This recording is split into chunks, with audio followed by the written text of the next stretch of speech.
First of all, another reason to celebrate today with the news that Jordan Henderson has been named the Football Writers Association's Footballer of the Year. Just give us your reaction to that and tell us what it is that makes him such an influential figure at the football club. His resilience made him the player he is now. So it's the question is always for footballers, what makes you the player you are? Is it a talent or is it attitude? And the answer is probably it's a mix. And Hendo is the perfect answer for that. So you're really skilled. He was always a really skilled boy. I saw videos of him when he was really young. I think Oxley found them somewhere, and we and shared them all with all of us. And so he was already there, an exceptional player. But then on the highest level, you have to be ready to fight every day, and that's what he did. And with all the things people said about him in the past, before I came in, I don't know what it was exactly, but he made his way, and it's absolutely deserved. Yes, there are other players who played an exceptional season, 100%. But if you want to have a guy who really fought his way through to the point where he is now, and became just absolutely deserved one of the best players in the league. And this year, everybody acknowledges that, and I'm really happy about that, and it's so well deserved, and I'm really happy for him and really proud of him because he's an exceptional person, to be honest. Can I also ask you about Dejan Lovren as well? What is happening as regards his future? Are you expecting him to now join Zenit? And if or when he does go, does that mean that you have to bring in a replacement? So as long as nothing is decided, we don't speak about these kind of things, and so this is likely this time as well. And if you don't speak about the potential departure of a player, then we cannot speak about replacement, potential replacement. So that's the situation. If there's something to say, then probably we will. You can read it, or we will say something about it, but not in the moment. Nothing really. And finally, for me, then, one thing that we're asking all managers today: how would you sum up VAR's first season? Wow. Okay, I didn't think about it. I'm slightly surprised about the question. When I heard about it, that it will come up, and then I heard that England is waiting another year because in Germany, for example, they have it now already 2 years, and with all the problems which were there in the first year, I thought it was a smart decision to wait and have a look how it will work. So, but I'm not overly happy with it, how it works now, and not because some decision goes against you or whatever. It's not about that. It's just a process, I think, doesn't work. I don't like the phrase, it was not a clear and obvious mistake, to be honest, because it's not about that. That sounds for me like we will prove that a ref was wrong. That's not what should happen. What we want to have is that somebody in a completely relaxed situation sits there, have a look, and then they say, okay, you are not wrong, but I saw it better, and that's why we have to make a different decision. So that's how I think how it would work. But it's always like I still not understand when the VAR will intervene and when he will not intervene, because no, that's not a situation for the VAR because it's not clear and obvious, and all this kind of stuff, which was a penalty situation. Zaha, for example, the Zaha situation, Crystal Palace, I think it was against Man United, when you think, okay, that's a penalty, obviously. When you see the second time, they say, no, it's not a penalty because it's not a situation for the VAR because there is some touch of the ball and stuff like that. That doesn't make too much sense. So, yeah, there's still some space for improvement, I would say.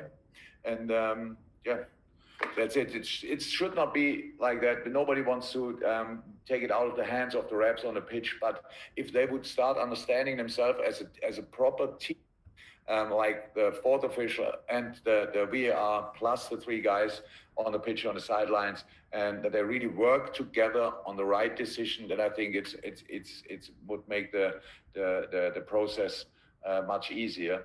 But the moment it looks like if the VAR takes the decision, then it's like he overruled the ref on the pitch. But the ref on the pitch has a lot to do, and there's a lot going around on him, and other situations on the pitch which he has to be aware of and stuff like this. So it's a really difficult job. I respect that a lot.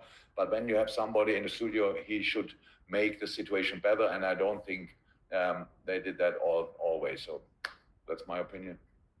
Thank you. Simon Crabtree, thank you. Hi, Jurgen.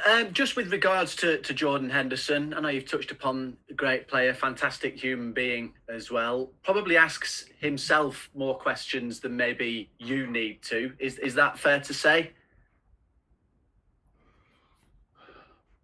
He's very self-critical. It's very, very ambitious on the other side. So, which is it's a fight for all of us, probably always. And you're not happy about yourself, stuff like this. So but what he really is, and what makes since the first day. I mean, he was injured when I came in, and I think then we went to an away game, and I don't know which was the first away game, and Hendo asked me if he can join the team, come with us, and even when he's injured. I said, well, of course.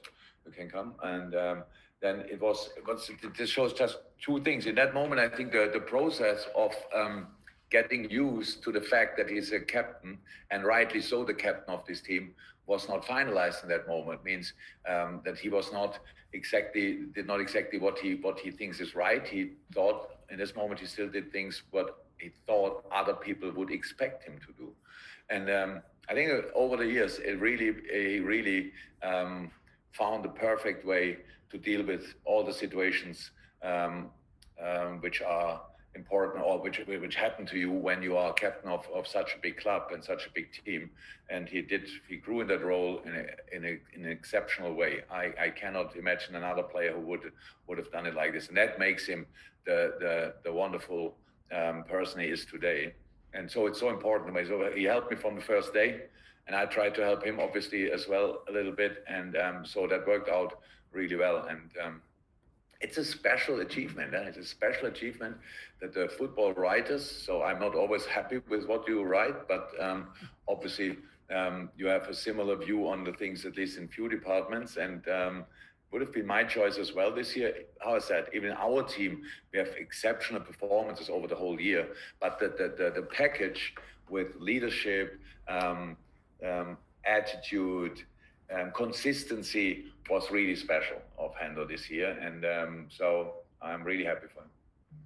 I think everybody is. I think there's a 6-7 week gap between after Sunday and potentially the penciled in start of the new season. Not a massive time as well. Will you give yourself the opportunity to maybe just switch off a little bit for a week or so, a couple of weeks? As much as it is possible, yes. Not sure if it's really possible for me to switch off. A lot of things going around, and it's the next challenge, if you want, is waiting. It's like the season is over, but the general situation is still there. We all are pretty aware of all the things which how influential COVID still is, and so there's not a real solution for that now, and so we have to have to stay flexible with our plans pretty much, and so far all the football clubs did really well. I really think a few months ago we were all worried, can we play again? Then a few weeks ago we thought, it was always clear from a specific moment we'll start again, but it was not clear that we can finish it as well. But all the players were really disciplined. Not one positive COVID case, I think, after the season started, which is a good sign. So yes, we will switch off for a few days, but the plans for the new season are obviously already there. And then an unbelievable, intense season is waiting for all of us, because it's 4 weeks less than usually, because next year tournament, the Euros, is limiting our time, let me say it like this, and that means we have to put in all the games in a season which is 4 weeks shorter than the season before, which was already pretty intense. So interesting challenges are waiting. So I think it makes sense that we all switch off for a few days, but then mid-August we start again with the preseason, and then all the circus starts again. Thank you. Brilliant. Juliette? Jurgen, you mentioned the word circus there. I mean, it was phenomenal on Wednesday night, the lights and everything that went with it. And I know that everyone was talking to you, but just going back to that night, because I think you said to me, if I can remember, that it was the first time you'd seen all your family or a lot of your family for 4 months, and 96 points achieved that night after beating Chelsea. Then there's the 96 with Hillsborough. And sometimes not just think in a reflective point of view that sometimes things are meant to come together in a perfect way in this very imperfect world that we're living in right now. I don't believe too much in coincidences in life, to be honest. When I didn't realize it directly after the game. I think so. I tried to watch yesterday a couple of interviews of the boys, how they felt, because we said that before, after the Champions League final was the same. You have only your own view, and so I tried to catch up everything what I can. And I think it was Trent, if I'm right, who saw the 96 points. And so it was in that moment I really felt it so massively that it's that things came together in this moment. And I said it after the game that we did it for our supporters, but we did it. And it cannot be a coincidence that we have 96 points on the night when we get the trophy. So it was really nice, and I hope all the families felt it exactly the same way, and made it really special one more time in that moment. So absolutely great for me. It was a great night because the families were there, and that made it really special. And they couldn't watch the game in the stadium, but they were all waiting in different places and waiting for the moment when they can get out, and then sitting there and seeing their loved ones down there in a very special moment for all of us. But made it absolutely extraordinary, and I'm really happy that we could have it like this. And how I said, everybody who was involved in that, who made it happen and organized all the things around, I couldn't thank more. Okay, next is Ian Kennedy. After that, Carl Markham. If there's any more for the Open, give us a shout, please. But Ian Kennedy next, and then Carl. Hi, Jurgen. Jurgen, 4 trophies in the last 14 months, I think it is. And they say success breeds success. Do you get a sense from the players that having got that first one and now built on that, there's still that, desire and determination to, because they've got that winning feeling and know what it's like to receive trophies, that they want more and more now going forward? Yeah, that doesn't make it easier, to be honest, but it gives you at least the proof that it's possible. So I'm how we all know, I'm specialist in becoming second.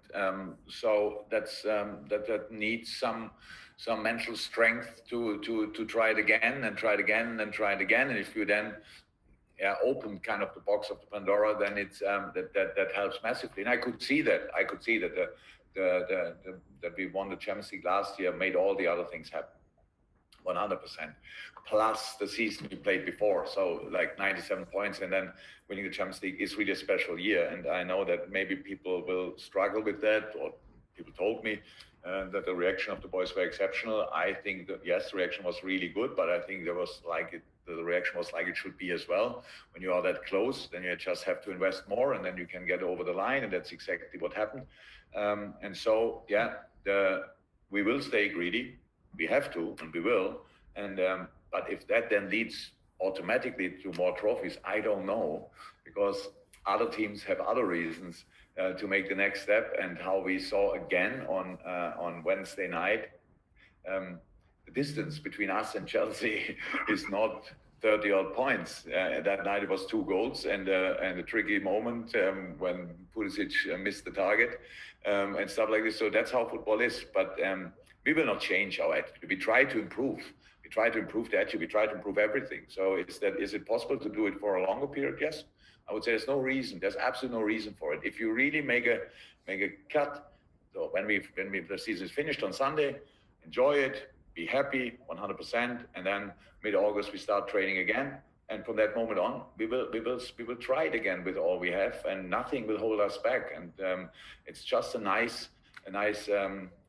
really nice story which the boys wrote over the years. But it's not finished yet, and we decide when it is finished. And I want to see us just fighting for the next whatever trophy is out there, and fighting on the pitch, really enjoying the hard work and all that stuff. And as long as we do that, we have a good chance. And because the first thing you have to do, like always, you have to be a team nobody wants to play against. And I think we are a little bit like this, but we can be even more uncomfortable, and that's what we have to try. And Jurgen, it has been an amazing season. We've reached the last game of it now. And this might be a difficult question, but is there one special moment from the season, maybe a goal or a certain game that stands out for you that you'll take forever?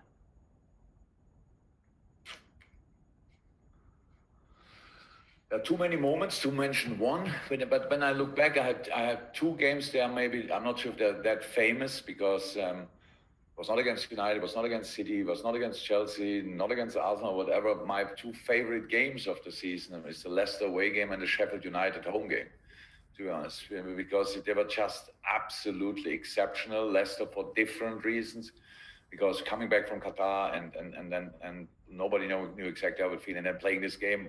I didn't expect that night and was completely over the moon about the performance. Was absolutely outstanding. And then the Sheffield United home game, because I respect a lot what Chris Wilder is doing at Sheffield. And they're so uncomfortable to play, really uncomfortable to play. And then I'm not sure, but I saw not all games of Sheffield United, obviously.